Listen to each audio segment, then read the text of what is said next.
విశాఖ జిల్లా ఎస్కోట నియోజకవర్గం ఎమ్మెల్యే తమకు వద్దంటూ వచ్చే ఎన్నికల్లో స్థానికులకే టికెట్ ఇవ్వాలని నాయకులు డిమాండ్ చేశారు. వైసీపీ నుంచి ఎస్కోట టికెట్ స్థానికులకే ఇవ్వాలంటూ పార్టీ కార్యాలయం వద్ద నేతలు ఆగ్రహం వ్యక్తం చేశారు. కడుబండి శ్రీనివాస్ కాకుండా స్థానికులకు ఇవ్వాలని 5 మండలాల సర్పంచ్లు, ఎంపీటీసీ, జెడ్పీటీసీ డైరెక్టర్లు డిమాండ్ చేశారు. గడప గడపకు మన ప్రభుత్వం కార్యక్రమం కూడా ఎమ్మెల్యే సరిగ్గా నిర్వహించలేదని ఆరోపించారు. ఎస్కోట నియోజకవర్గంలో కనీసం ప్రోటోకాల్ పాటించకుండా ప్రభుత్వ కార్యక్రమాలు చేశారంటూ ఆగ్రహం వ్యక్తం చేశారు.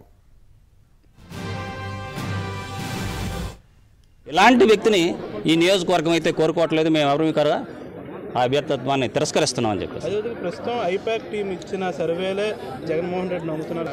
హోటల్లో తీసుకెళ్లి మరి వాళ్ళకి అనుగుణంగా రాయించుకుంటున్నారు. ప్రధానంగా మీ నాయకుడు దాని మీద ఐపాక్ టీం అంటే మనీ ప్యాక్ టీం అంటాను నేను.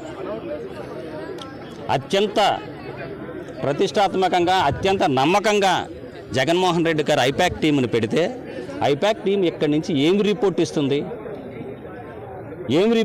అంటే మనీ ప్యాక్ టీము వాళ్ళకి కావలసిన ఏవో ఒక లగ్జరీగా వాళ్ళకి కావలసిన అవకాశాలు తీసుకొని నిజమైన కింద గ్రౌండ్ రిపోర్ట్ని పంపించలేదని చెప్పేసి డెఫినెట్గా అందరికీ తెలుసు. ఎందుకంటే 30,000 దీంతో ఆయన ఇప్పుడు ఎమ్మెల్యేకి టికెట్ ఇస్తే పోతారు, డిపాజిట్లు కూడా కోల్పోయే పరిస్థితి కూడా ఉంది. ఎందుకంటే ఇంతమంది తిరస్కరించిన తర్వాత డిపాజిట్లు ఎక్కడ ఉంటాయి?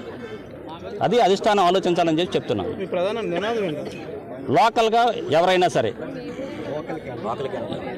ఇప్పుడున్న ఈ ఎలాంటి క్యాండిడేట్లు కాకుండా లోకల్ నాయకత్వంలో ఎవరిని పార్టీ నిర్ణయిస్తే ఆ పార్టీ నిర్ణయించిన వ్యక్తికి ఓకుమ్మడిగా మా అందరి అభిప్రాయం కూడా అదే.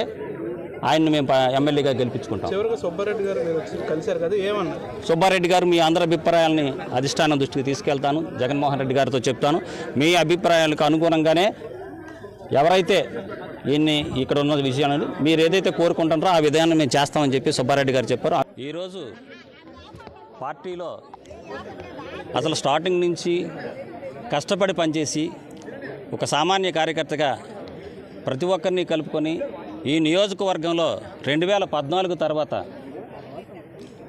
జెండా పట్టుకోవడానికి కూడా ఒక కార్యకర్త లేని టైంలో మేమందరం పార్టీ కోసం నిలబడి నెక్కల నాయుడుబాబు గారు నాయకత్వంలో ఆ రోజు గడప గడపకి ప్రతి ఇంటికి తిరిగి ఈరోజు పార్టీని పటిష్టం చేసి 3.5 సంవత్సరాలు ఆయన కన్వీనర్గా చేసిన తర్వాత పార్టీ అధిష్టానం ఆయన్ని మార్చినా కించిత్ కూడా బాధపడకుండా జగన్మోహన్ రెడ్డే వైఎస్ఆర్ కాంగ్రెస్ పార్టీ అధికారంలోకి రావాలని, పార్టీ అధిష్టానం ఎవరిని పంపించినా మేము గెలిపించి తీసుకొస్తామని ఒకే తాటిగా మేమందరం కూడా కష్టపడి పనిచేసాం.